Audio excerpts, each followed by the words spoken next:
కాంగ్రెస్ శాసనసభాపక్ష సమావేశ నిర్వహణకు రంగం సిద్ధమైంది. ముఖ్యమంత్రి సహా పలువురు మంత్రులు, ఎమ్మెల్యేలు హాజరయ్యే ఈ సమావేశానికి రాజకీయ ప్రాధాన్యత నెలకొన్నది. పీసీసీ చీఫ్గా మహేష్ కుమార్ గౌడ్ బాధ్యతలు తీసుకున్న తర్వాత సీఎల్పీ సమావేశాన్ని ఏర్పాటు చేసి ఆయన్ను సన్మానించాలన్నది ప్రధాన ఉద్దేశం.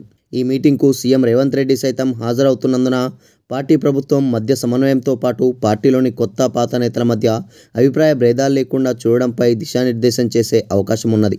మాదాపూర్లోని ప్రైవేట్ హోటల్లో జరిగే ఈ కార్యక్రమంలో పార్టీకి సంబంధించిన సంస్థాగత వ్యవహారాలతో పాటు త్వరలో జరగనున్న స్థానిక సంస్థల ఎన్నికలు, పార్టీని బలోపేతం చేయడం, ఇంతకాలం పార్టీ కోసం కష్టపడిన శ్రేణులకు అవకాశాలు ఇవ్వడం తదితరాలపై డిస్కషన్ చేయనున్నారు. ప్రభుత్వం అమలు చేస్తున్న సంక్షేమ పథకాలను ప్రజల్లోకి తీసుకెళ్లాల్సిన ఆవశ్యకతపై ఇప్పటికే పీసీసీ చీఫ్ తన అభిప్రాయాన్ని తెలియజేయడంతో పార్టీకి, ప్రభుత్వానికి మధ్య కోఆర్డినేషన్ విషయంలో ఈ మీటింగ్లో సీఎం మరింత స్పష్టత ఇచ్చే అవకాశం ఉన్నది.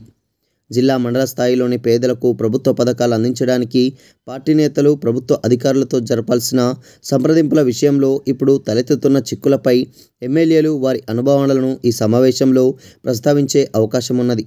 ఈ విషయంలో సీఎం రేవంత్ రెడ్డి క్లారిటీ ఇచ్చి ఆసక్తికరంగా మారనుంది. బీఆర్ఎస్ తరపున గెలిచి కాంగ్రెస్కు అనుకూలంగా మారిన 10 మంది ఎమ్మెల్యేలు ఎంతమంది ఈ సమావేశానికి హాజరవుతారన్నది ఆసక్తికరంగా మారింది.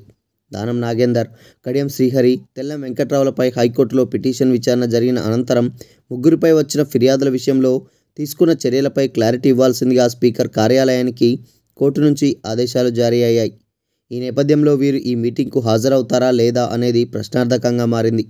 దీనికి తోడు బీఆర్ఎస్కు చెందిన 7 ఎమ్మెల్యేలు ఈ సమావేశానికి హాజరైతే ఎదురయ్యే లీగల్ చిక్కులను దృష్టిలో పెట్టుకుని వారు సైతం అటెండ్ అవుతారా లేదా అనేది కీలకంగా మారింది.